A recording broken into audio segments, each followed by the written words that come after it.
Welcome to the question series of strength of materials. This is question number 1.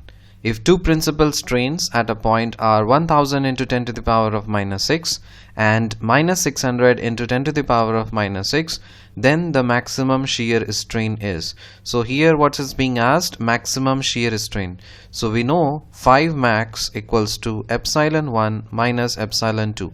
To take out your formula sheet, in that update this formula where 5 max is what? This 5 max, you write that as this is called maximum shear strain.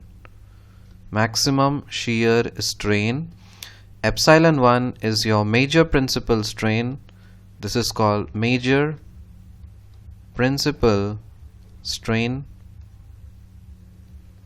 and epsilon 2 is your minor principal strain.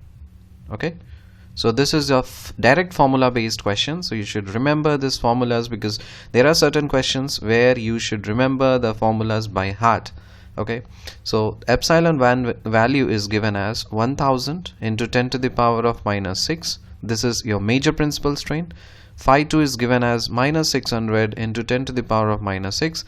Substitute here, you'll get as phi max equals to this minus this, that means minus of minus plus 1600 into 10 to the power of minus 6. Direct question. So this is your correct answer. See you in question number 2 in the next video. Till then, bye.